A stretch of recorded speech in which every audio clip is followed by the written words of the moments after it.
engage our members, whether it's new or alumni. If you guys want to become involved, talk to us after the panel.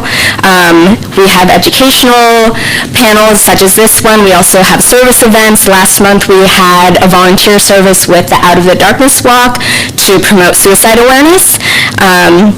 And now I'll just introduce, we have Jennifer, who is going to be our moderator for the panelists, and then we have Sarah Hoffman-Graham, who is going to talk to us about alumni engagement. So thank you. Oh, thank you. Oh, my. That's very kind. My name is Sarah Hoffman-Graham, and I serve as the Assistant Director for Alumni Engagement and Annual Giving at the School of Public Health. And it is my great honor and joy to work with alumni and also those of you who are soon to be alumni in the next, either this year or the next couple of years.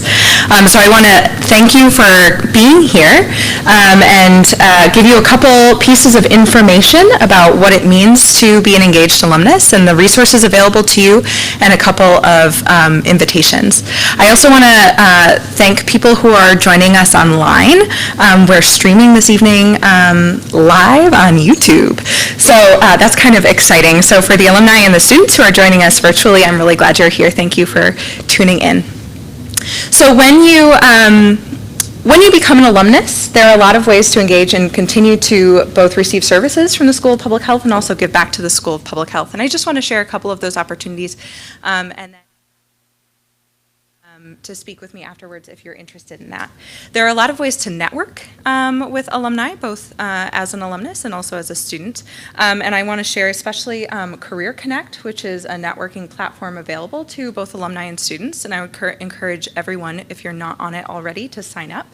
And it gives you a virtual platform to network with alumni. If you are an alumnus, I would encourage you to join other networking opportunities like the industry networks, the alumni industry networks, which connect you to alumni across the university, regardless of school or degree type.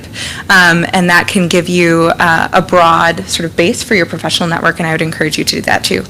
I would also encourage you to volunteer as an alumnus. We have an alumna here who is going to be presenting her work on a volunteer basis, and that's wonderful. I'm so glad that Megan is here and doing that this evening, and that's one of the opportunities that alumni have to give back. Delta Omega is a board of alumni volunteers that put on events like this and the other service opportunities that Mundarine was talking about.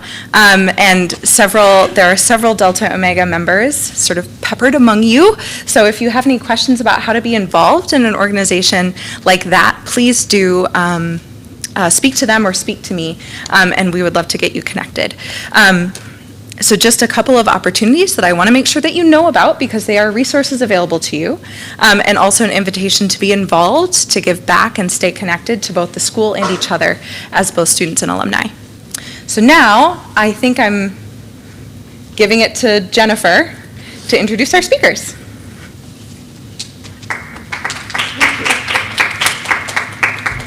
Thanks, Sarah. As Mundarine said earlier, my name is Jennifer Mazel. I'm the current Vice President of Delta Omega this year. I'm really honored to introduce our panelists for our vaping panel discussion today. Julia Chen-Sankey is a postdoctoral fellow at the National Institute on Minority Health and Health Disparities at the National Institutes of Health. She is an experienced social and behavioral science investigator with research interests at the intersection of tobacco control and health equity, utilizing both community and population-based research methods. Her research involves investigating the predictors and patterns of tobacco product use among vulnerable populations such as youth, young adults, racial and ethnic minorities, and low-income groups. Her manuscripts have been published in top-tier journals such as Pediatrics and Tobacco Control. Additionally, I'm pleased to introduce Megan Jacobs, who is the Managing Director of Product for the Innovation Center at the Truth Initiative. Megan Jacobs brings an empathetic, user-centered approach to product design that is key to the successful quit smoking and vaping programs used by hundreds of thousands of people looking to break free from their addictions. Megan led the modernization of the now 11-year-old Become an X platform and currently oversees its day-to-day management, as well as the development of the X program enterprise product. Most recently, she designed the Quit Vaping program, This Is Quitting, TIQ for teens and young adults, and she works across departments to integrate this platform into the Truth campaign and oversees the generation of revenue from youth-serving organizations who want to co-brand the program in English and French in partnership with the Truth Initiative. Unfortunately, our third panelist, Tanya Cothran-Ross, was unable to attend today, but I think we have two great speakers here who will make this panel really fantastic. So our first speaker is Julia Chen-Sankey. Please turn it over to her. Hi, everyone. Can you hear me well? Great. I'm just gonna go through the slides. So, thanks, George Washington University, for inviting me to talk about e-cigarettes today. I'm Julia Chen-Sankey. I'm a postdoctoral fellow. Julia, sorry, can you speak into the microphone? We Sure. can hear you in the room, but since Oh, right. Yes. Thank you. Awesome. So I'm currently a postdoctoral fellow in National Institute of Minority Health and Health Disparities, NIH. So I do a lot of, as Jennifer just introduced, I do a lot of tobacco work, especially e-cigarettes, cigars, and the cigarettes among using young adults and racial ethnic minority populations. Just a disclaimer, because I work for the federal government, so this is just my personal opinion, doesn't represent the view of the federal government at all. So just a little bit introduction of e-cigarettes. I mean, I'm pretty sure most of you really know e-cigarettes very well, but so the first picture we have is the first generation of e-cigarettes, which is a disposable e-cigarettes. You can still find them in the gas stations, which looks, just like a cigarette. It's the usual common brand is blue. You can find many flavors with it. And then the second generation that came, so the first generation came out about 2009. The second generation followed that about 2010 and 11. There's tanks and mods kind of e-cigarettes where you can find those e-liquid solutions and then kind of fill them in the e-cigarette products.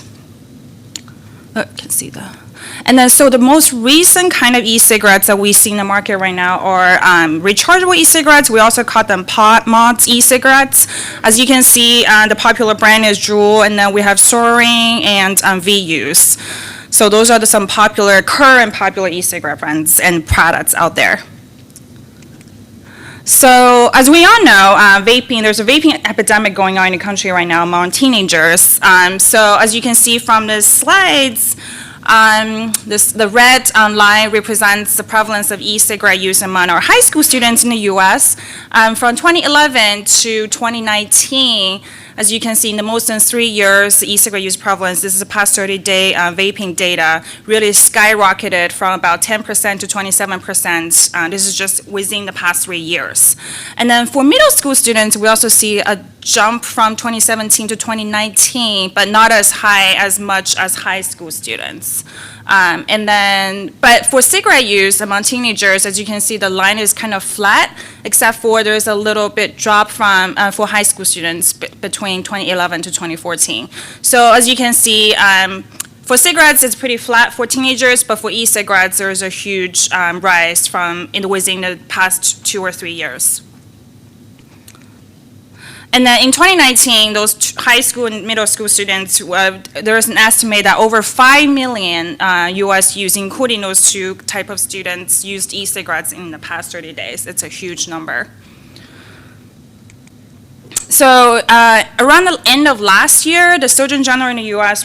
kind of announced that it's an epidemic in the country right now for teen vaping. So you can see the severity of this behavior among our young people, among our children.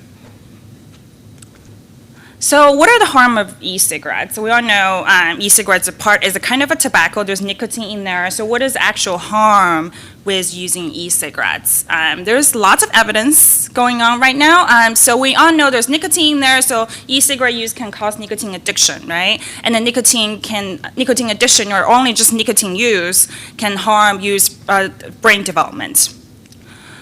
And also, the nicotine level in 1 part of Juul e-cigarettes right now equates to a pack of cigarettes. So imagine a kid just using 1 part of Juul e-cigarettes throughout a day in a classroom. It's equating to just smoking in or vaping in 1 pack of cigarettes in terms of nicotine level.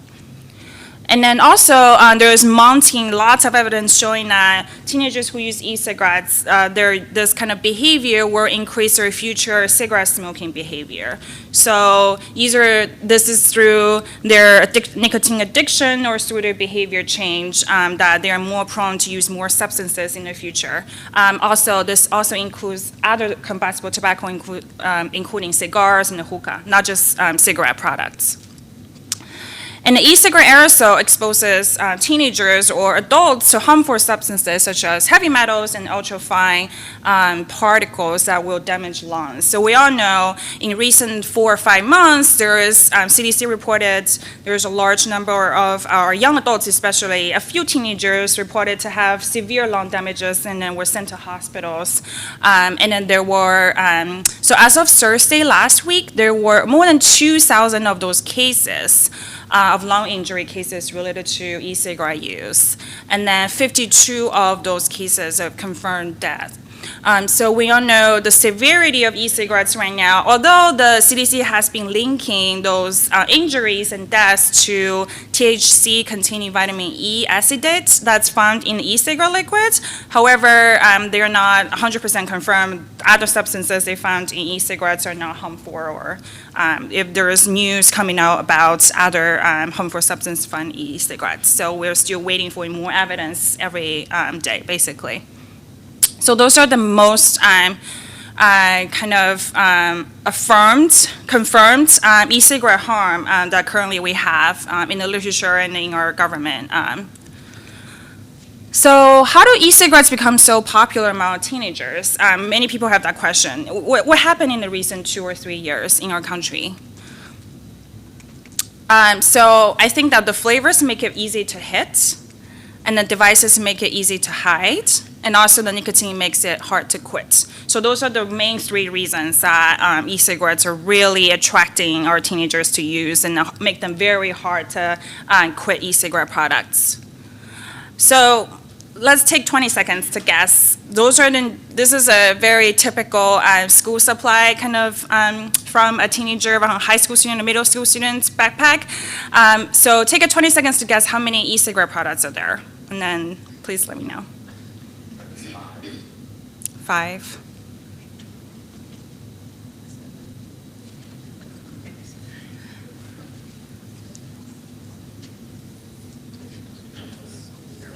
Great, time is up. So I heard 5 and 7. How many more? 20? Okay, so I only find, I'm 100% there are 4, at least 4. So as you can see, this is definitely a Juul product, and those are the VUs or Soaring product very recently came out.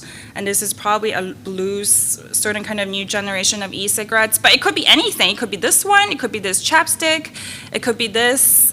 E-cigarettes right now look like anything you can imagine. So the parents have no idea what they look like, teachers have no idea what they look like, so they're just hidden in kids' school packs and they just take it out to use, and then nobody knows they're using tobacco products. So this is just an example of how kids right now can easily hide e-cigarette products.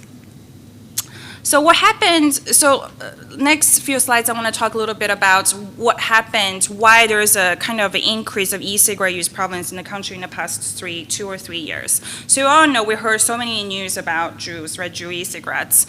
So as you can see from this data reported by Nielsen, so this is the market share of e-cigarette products in the U.S. So since 2017 to 2019, this red line shows Juul e-cigarettes market share kind of skyrocketed from lower than 10% all the way to over 70%. So most of the e-cigarette consumption that we're seeing right now in the U.S. are actually from this company. And then you can see all the other companies, kind of their share of e-cigarette kind of died down over time, especially after 2017. So who to blame of the high e-cigarette use prevalence? As you can see from this data, it's this one brand. And then there's actually data showing that teenagers reported that those e-cigarette users, they reported that in 2019, more than half of them reported their usual e-cigarette brand is Juul e-cigarettes. So as you can see, Juul pods, they come in different flavors. They look very does not look like e-cigarettes or tobacco products at all. And they usually come with those very fancy, cute cartoon schemes that you can just get from online, and you can kind of change it up and then make it look really trendy and cool. And then there's also a ton of counterfeits in the market right now that you can get them from mall or internet, anywhere. So it's not just, they look like a jewel pods, but they actually are not. So teenagers also go to market, go to, borrowing from their friends or get from their bigger sister brothers, those like counterfeit products. And then most of the time you don't even know what kind of substances are in those counterfeits. The labels are usually not correct. What it says is containing is actually not what it's actually containing. So the teenagers will still report, I'm actually using Juul, but actually they don't even know what kind of brand, the real brand is they're using. And also it looks like a USB device that's very easy to hide. So imagine a parent walking to a teenager's room when he or she is doing homework and is seeing this on their computer. There's no way they can tell, okay, this kid is using tobacco. Unless his parents is very educated about very updated about current tobacco products in the market right now. Okay, so what are teens vaping? According to Monitoring the Future survey in 2017, when asked about what are you actually inhaling when you're using e-cigarettes, as you can see from this data among 8th, 10th, and 12th grades, that most of the teenagers think that they're actually just vaping flavoring. So it's more than half of the teenagers who use e-cigarettes actually reporting that. And then slightly around 10% to 30% of them think they're vaping in nicotine, and there's marijuana and other substances that they didn't report. However, this is just self-report. We don't really know if they knew what they were vaping in or if they're being honest in what they're, of course they're not gonna say I'm vaping marijuana. But as you can see, most of them kind of think they're still just vaping flavoring. As you can see, the flavoring, the flavors, attractiveness of flavors among our teenager population.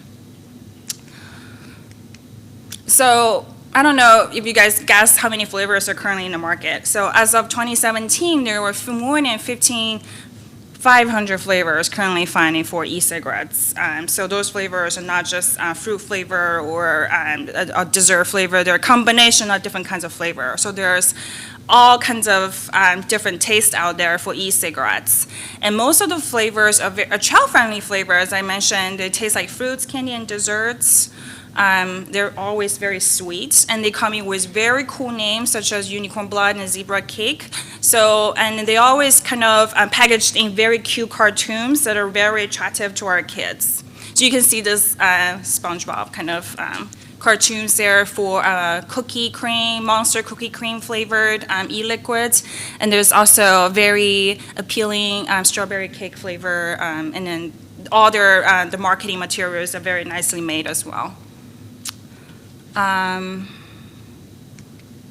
So most of the teenagers currently in the U.S. who use e-cigarettes are using flavored e-cigarettes. When I'm saying flavored e-cigarettes, I mean it's non-tobacco flavored. So tobacco flavored is a traditional flavor that just tastes like cigarettes, but when we're talking about most of the time, flavored e-cigarettes are non-tobacco flavored. So as you can see from those data, more than 80% of youth who first time used e-cigarettes, they vaped flavored e-cigarettes, and then current use, which is past 30-day use, when they use e-cigarettes, they also use flavored e-cigarettes. And then, so a lot of, as you can see, the e-cigarette, for this picture, I kind of pointed out here, some of the packaging do not look like e-cigarettes at all. This is not apple juice, this is actually apple juice flavored e-cigarettes.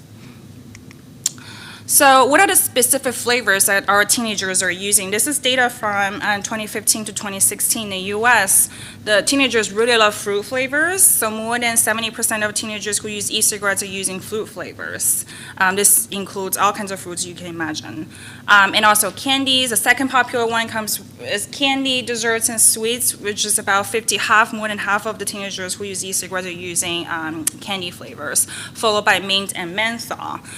So about 20% of them are using mint or menthol. And then there's a bunch of other big flavor categories here that teenagers are using as well. As you can see, tobacco flavor is only 11%. So something interesting about menthol is we all know a lot of conversation right now about banning flavored e-cigarettes. A lot of people are leaving menthol and the main flavors out. But as you can see from this data, almost 20% of teenagers who use e-cigarettes are actually using those flavors. So it's kind of pretty popular flavor. And we also heard anecdotally that a lot of teenagers who like to mix flavors, and the mint or menthol flavors are usually the flavor that they use as a base flavor to mix up with other flavors. So this menthol flavor is something that's it's kind of a necessary flavor for them to mix with other. So in terms of adults, especially young adults, there are also data showing that kind of mimic the teenager data. As you can see from 2014 to 2018, U.S. young adults, 18 to 24, this light blue line. As you can see from 2017 to 2018, the young adults prevalence, vaping prevalence kind of rise from about 5% to almost 8%. This also kind of coincided with the time of Drew's popularity increase. So it's kind of like a mimic the high school data that we just saw. And then as you can see this, for some other age group, there's also a slight kind of increase, but not as much as for 18 to 24 young adult group. So daily e-cigarette use, that's a culprit for all the lung injuries right now, right? Those young adults are using e-cigarettes frequently, they're using e-cigarettes daily, that's what is really doing to their lung damage. So what about daily e-cigarette use prevalence? Among looking at the data, we can see there's also a rise after 2017, 2018. For young adults aged 18 to 24, there's a big rise from about lower than about 1% to 2.5%.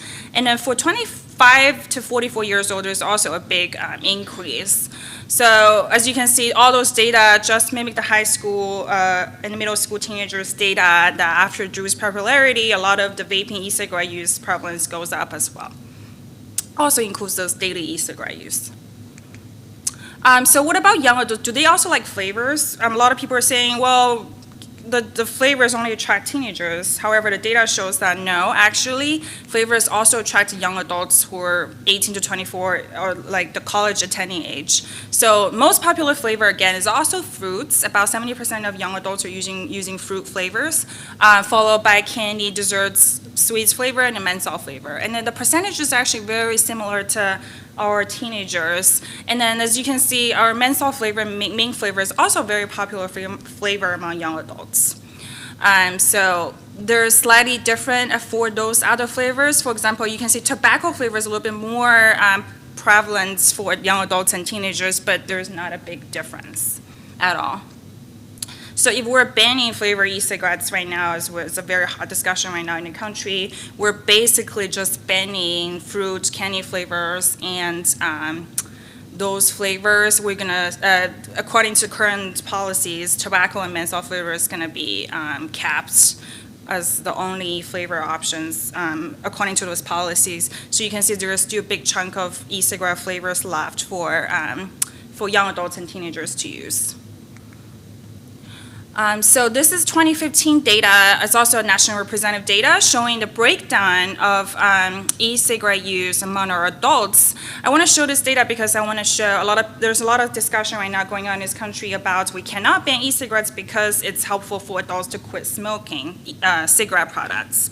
So as you can see, current regular cigarette smokers, among those e-cigarette users, there's current regular cigarette smokers is about 58%, and the former regular smoker is about 30%, and then there is still 11% of the e-cigarette users actually have never been regular cigarette smokers. And this is 2015 data. I think there's new data showing this piece of pie is increasing. So more data is showing that adults who have never used cigarettes before or who have never regularly used cigarettes before, they are increasingly likely to use e-cigarettes after 2015. So this piece is growing as well. So those are some of the prevalence and data I want to show you. And then the last slide I want to kind of touch on just briefly is about current situation of e-cigarette regulation in the country. So as some of you may know, e-cigarettes currently are not regulated. So the FDA has set a deadline of May 2020 to give e-cigarette manufacturers to apply to make their products to be on the market, illegally on the market. So until May next year, until all the applications come in, we still don't know what's really in the e-cigarettes that's currently on the market. And many local jurisdictions have permanently or temporarily banned the stale flavor e-cigarettes, especially in the past few months after all those reported lung injuries. Different jurisdictions are taking different policy options in terms of doing it. Some of them banned menthol completely, some of them left out menthol, and some of them only banned the flavored e-cigarette sales in gas stations or in convenience stores, and some of the jurisdictions actually banned the entire, all kinds of stores in their jurisdiction in terms of flavored e-cigarettes. So there's still a lot of variations there for those bans. And other policy options a lot of legislators are currently thinking, including federal ban on attractive flavors. So there are some politicians have talked about banning flavors, but there's really no a tangible proposal put out there to say how we're going to ban flavors or what we're going to do and when we're going to do it. So we still don't know what federal ban about attractive flavors are going to be or whether they're going to ban menthol flavors. So also the second policy option is restrictions on e-cigarette marketing, either online or in-store. Maybe some of you know, currently there's very limited restrictions of e-cigarette marketing. So we know there's a lot of restrictions for cigarettes. You cannot find it on radio, you cannot find it online or TV, but then for e-cigarettes, there's very limited policies on that. So kids can find them even on social media. The social media influencers are posting their e-cigarette use there's different posts every day, so the kids are very easy to be affected by this kind of marketing practices. Also, in the U.S., there's no restrictions on nicotine concentrations and delivery for e-cigarettes. So if the manufacturer is putting a high level of nicotine concentrations in the e-cigarette products, it's very easy for kids to become addicted to this substance.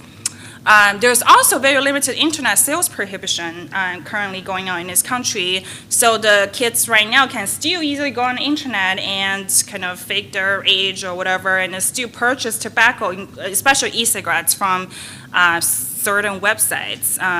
So this is also some policy areas that we can work on to bring down the teen prevalence. Also taxation. So we all know in the past 30, 40 years, cigarette taxation has been going up, and then it's getting more and more expensive to discourage people from smoking cigarettes. However, we have little taxation on e-cigarettes. So this is another thing we can definitely work on to reduce the prevalence. Great, those are all my slides for tonight, and I welcome any questions later on. Thank you so much.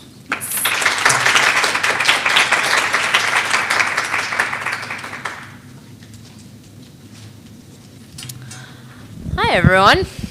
I like to start presentations, get everyone's blood flowing a little bit with a little activity that I call Stand If. So I'm going to say some things, and then you're going to stand if that thing is true. And that helps you feel a little more awake. I know it's nighttime, everyone's had long days, you hopefully got some snacks, but that also helps me know what you know. And then I can say things that you don't know so that we all walk away happy. So the first thing is stand if you're familiar with Truth Initiative as an organization.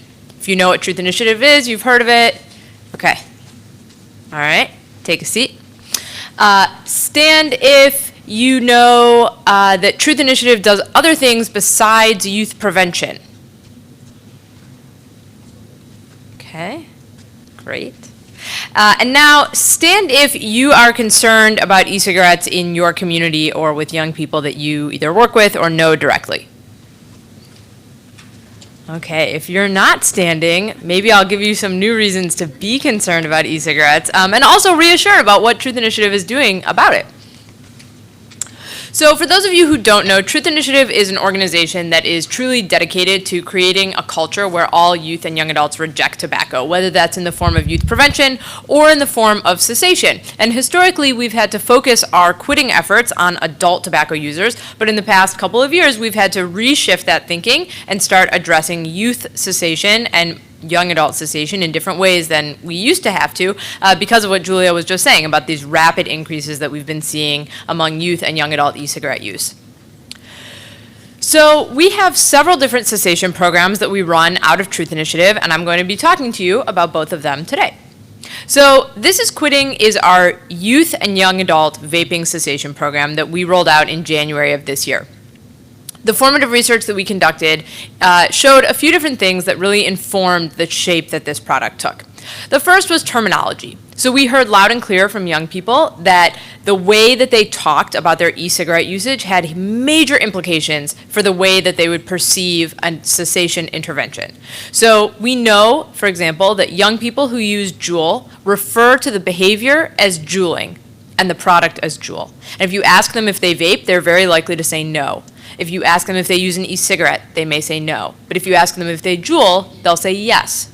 And so it's important for us to use the right terminology and for you to use the right terminology. If you're talking with young people or you're surveying young people, that you know what kind of terminology is out there in the marketplace and be able to reflect that in the language that you're using. So that terminology is important, and it was going to be important for us to be able to reflect that back to young people.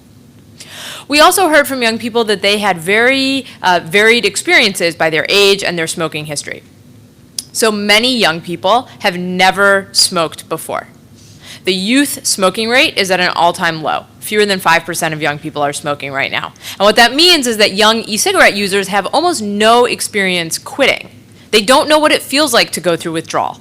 They can't identify that what they're feeling is a craving because they've never even had to apply that kind of language to themselves before.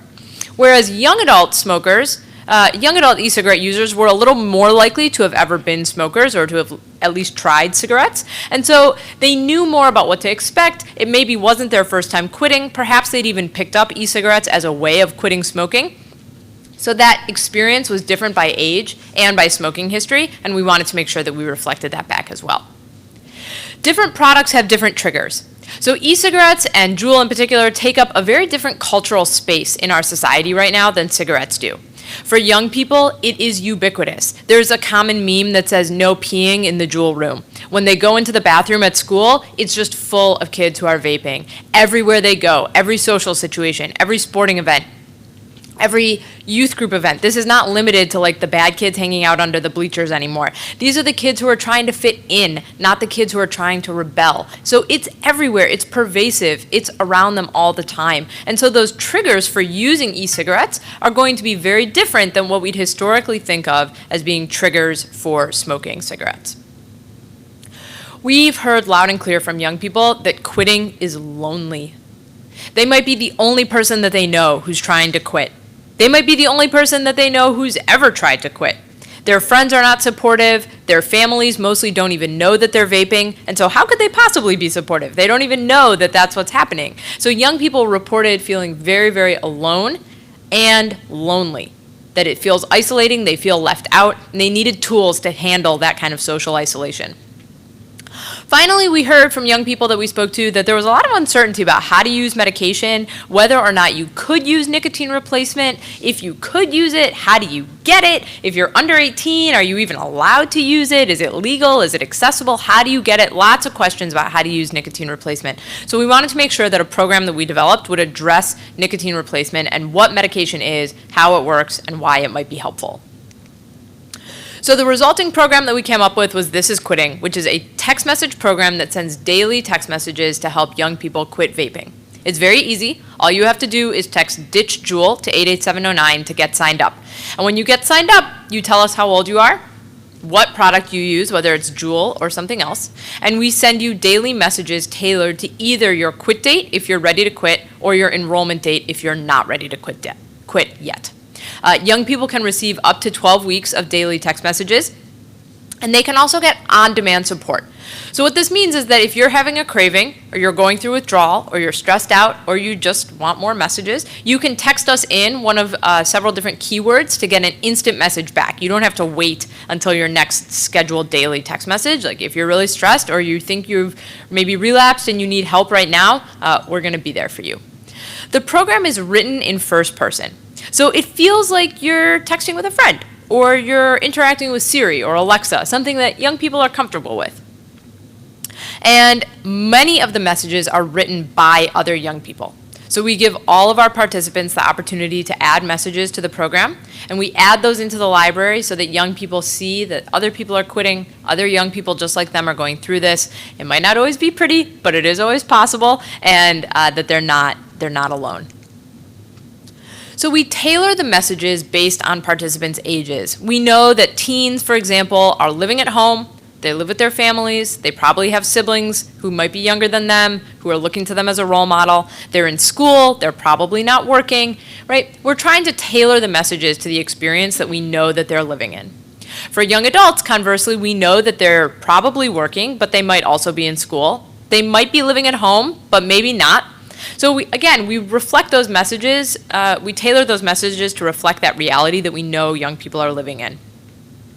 On the right, you can see the evidence-based strategies from the combusted tobacco literature, the quit smoking literature, that we know have been proven safe and effective over the past 30 years of developing quit smoking interventions, and we've adapted those to be relevant to quitting vaping.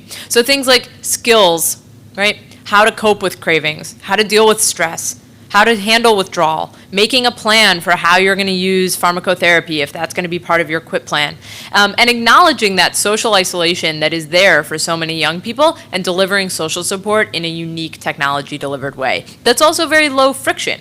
So you don't actually have to interact with another person. We know that's hard for young people. We know that's hard for adults. I mean, let's be real. Like, a lot of people don't want to talk to other people. And so if we can deliver social support in a way that you didn't actually have to talk to another person, that's a win for everyone.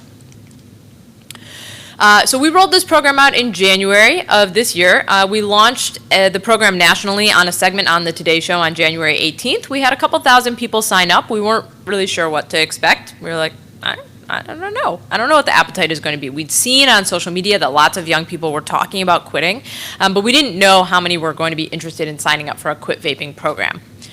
So we launched the program on the Today Show. We had a couple thousand adults sign up, a few thousand young people, and we were like, all right, maybe that's good. I don't know. We didn't know what to expect. At the end of January, the tech outlet Mashable ran a Snapchat story about This Is Quitting on their Snapchat Discover channel. And we had 22,000 young people sign up in 24 hours. And we were like, okay, now that's a thing, right? So we've really hit on something that clearly young people were interested in, that were looking for something that would help them. And so we published a report on that first cohort of 27,000 young people, just so that we could get something out into the literature about what we were seeing in terms of uptake, engagement, and preliminary data about quitting outcomes. Again, these are not randomized data. These are just program evaluation, right? We ask people by text message as part of the program how their quitting is going, and we published on those results. So since then, we've continued to enroll people at a pretty brisk clip. We're enrolling around 125 young people every day. We enroll a little over 1,000 young people a week. This is entirely right now based on organic media, earned media, organic social, word of mouth, and other public health organizations and states and localities that are promoting this program in their populations. We'll be rolling out some paid media through the Truth Campaign starting in just a couple weeks, but this has all been completely organic enrollment so far, so really encouraging to us. Obviously, wish that it were not the situation that 5 million kids needed help quitting vaping, but given the situation that we're in, we're pretty happy to have a solution that's so scalable. We see pretty strong engagement. About 70% of young people set a quit date, signaling that they're not just like, I'm curious, what's this all about? But they sign up, they set a quit date. Most young people who do that choose to set their quit date for that same day or the next day. About 40% of users use any of those extra support keywords to get support for cravings, relapse, withdrawal, or stress. And then 80% say the program should be even longer. And I say even longer because we've already doubled the program in length from what we originally launched with in January. in response to user feedback that the program should be longer. So we doubled it. We're still seeing about 80% of respondents say that it should be longer. So we're trying to figure out how to balance that with young people who don't want it to be longer, think it's the right length, right? We're always trying to balance kind of what the best user experience is while still satisfying that desire for more support. Okay, so the big question, does it work, right? Okay, obviously you have a thing, young people like it, they're using it a lot, but is it working? So at 2 weeks, we see that a little over 60% of young people report that they're vaping less or not at all anymore, which is great. It's a good signal in the right direction. At 3 months, we see that a little over a quarter of our participants are reporting 7-day abstinence, and a little over 16% are reporting 30-day abstinence. For context, this is equal to, if not better, than clinical trial data that has been published of youth and young adult smoking cessation interventions. These people are not incentivized to respond. So they're not study participants, right? They have not been consented, they're not being incentivized, they're not taking very long, robust surveys, but we're pretty encouraged by this. We think we're on the right path to something, and it's setting a pretty good standard for what other interventions should meet or beat as far as a cessation program.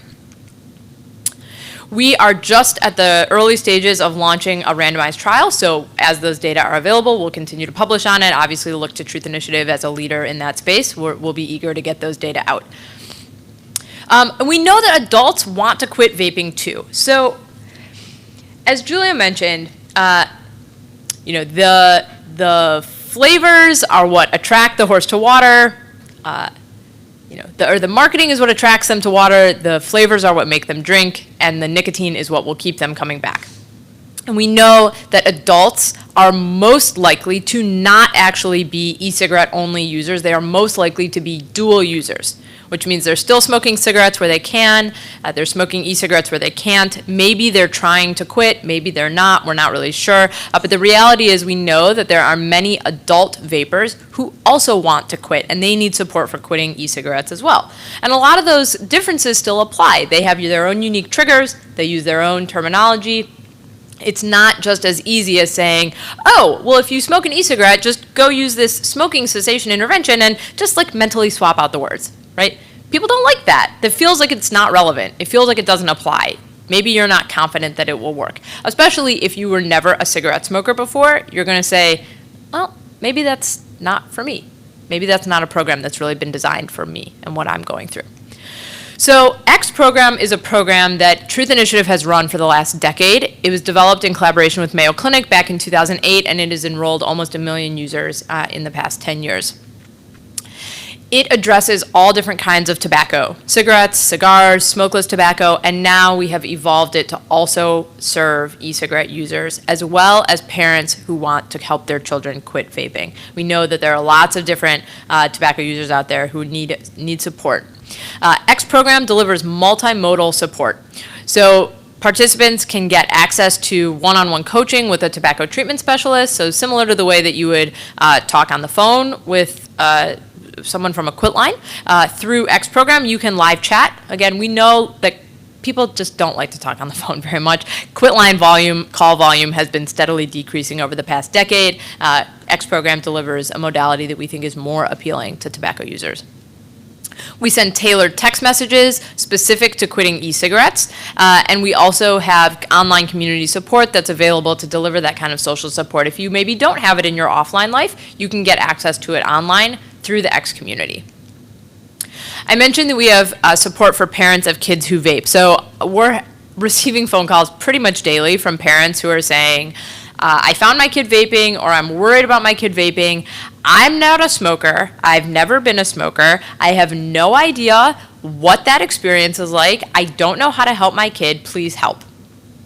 Please help.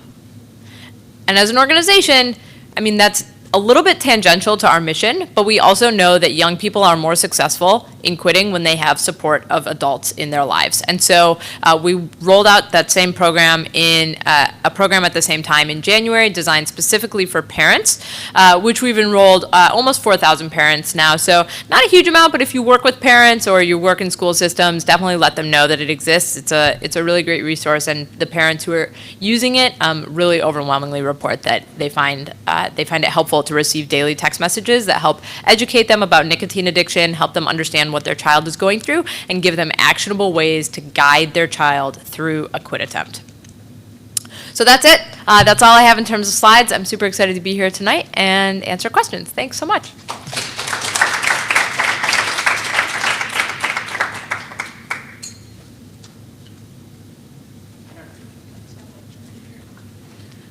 Thank you again, Megan and Julia, for those very informative presentations.